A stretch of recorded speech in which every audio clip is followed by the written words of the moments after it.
Vamos a hablar sobre el aparato urinario y específicamente sobre el aparato yuxtaglomerular y el sistema renina-angiotensina-aldosterona.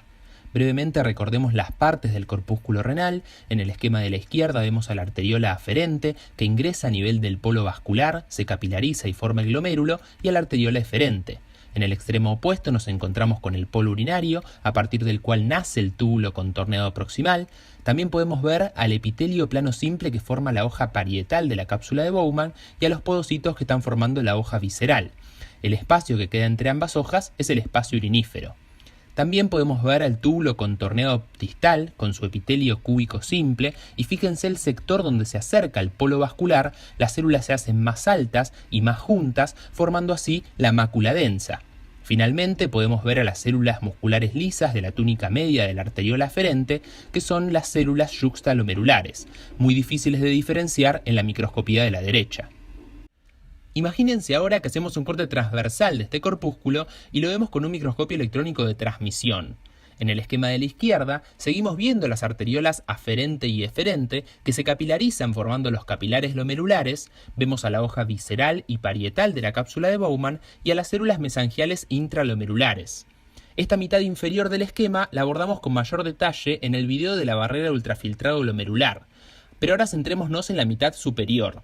Vemos el sector en donde el túbulo contorneado distal se acerca al polo vascular y sus células epiteliales de revestimiento se hacen más altas y más juntas, formando las células de la mácula densa. También vemos las células musculares lisas de la túnica media de las arteriolas, que en este mismo sector se diferencian en células yuxtaglomerulares, y las identificamos en la microfotografía de la derecha por sus gránulos electrodensos que tienen el citoplasma. También podemos ver a las células mesangiales extraglomerulares, quedando así constituido el aparato yuxtaglomerular, que está compuesto por las células yuxtaglomerulares, las células de la mácula densa y las células mesangiales extraglomerulares. Veamos ahora cuáles son las funciones de todos los componentes del aparato yuxtaglomerular. Las células de la mácula densa están en íntimo contacto con el ultrafiltrado de plasma que pasa a través del túbulo contorneado distal. Su principal función es la de censar la concentración de sodio que tiene este ultrafiltrado, por lo tanto funcionan como quimiorreceptores. Las células mesangiales extraglomerulares, aunque está discutida su función, se sabe que tienen capacidad contráctil. Por lo tanto, la principal función de estas es la de regular el flujo de sangre que pasa a través de las arteriolas. Por último, las células yuxtaglomerulares, que son células musculares lisas modificadas de la túnica media de ambas arteriolas, pero principalmente de la arteriola aferente, tienen la capacidad de poder censar la presión arterial mediante la distensión, mediante cuánto se estira el vaso. Por lo tanto, se dice que son varoreceptores. Y además también, en su citoplasma, tienen gránulos repletos de una hormona, que es la renina. Veamos ahora para qué sirve todo esto del aparato yuxtaglomerular. Es el encargado de regular el sistema renina-angiotensina-aldosterona, que es uno de los mecanismos que tiene el cuerpo humano para poder regular la presión arterial y la concentración de sodio. ¿Se acuerdan que dijimos que el aparato yuxtaglomerular del riñón es capaz de censar la concentración de sodio en el ultrafiltrado y la presión arterial en las arteriolas? Si cualquiera de estas dos variables llega a disminuir, las células yuxtaglomerulares van a liberar sus gránulos de renina. La renina es una hormona que viaja por sangre y se va a unir con una proteína que sintetiza el hígado, que es el angiotensinógeno. Cuando la renina se une con el angiotensinógeno, escinde una parte de él y lo transforma en angiotensina 1. La angiotensina 1 sigue viajando por sangre hasta que llega a los capilares pulmonares. Las células endoteliales de los capilares pulmonares expresan grandes concentraciones de una enzima, la enzima convertidora de angiotensina, que transforma la angiotensina 1 en angiotensina 2. La angiotensina 2 tiene dos grandes funciones.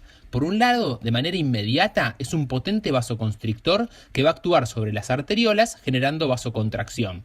Por otro lado, y más a largo plazo, va a estimular a la capa glomerular de la corteza suprarrenal para que libere aldosterona.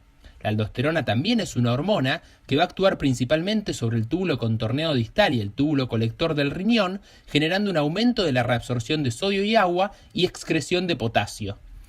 Por otro lado, y para que vayan integrando los diferentes sistemas de órganos, recuerden que existe otra hormona, la ADH o vasopresina, que es una hormona que aunque no forma parte del sistema renina-angiotensina-aldosterona, participa también en la regulación de la presión arterial y del medio interno.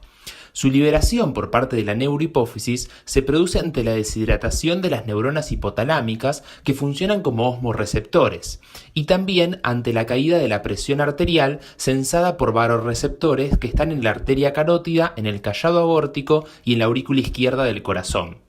Su función es la de reabsorber agua libre de solutos, y esto lo hace mediante la expresión de unos canales llamados acuoporinas en la cara apical de las células epiteliales del túbulo colector del riñón.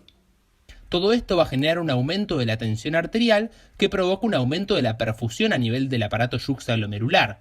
Y esto funciona como feedback negativo, como retroalimentación negativa para disminuir la síntesis de renina, y de esta manera que no continúe indefinidamente aumentando la tensión arterial.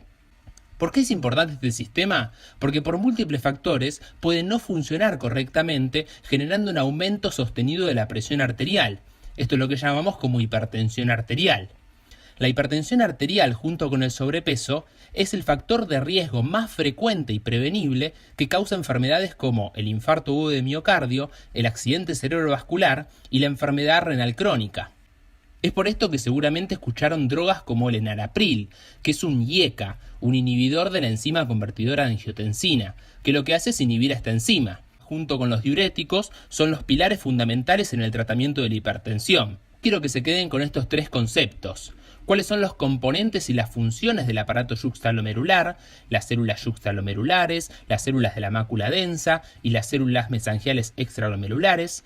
¿Cómo es el funcionamiento del sistema renina-angiotensina-aldosterona y cuál es la importancia clínica que tiene?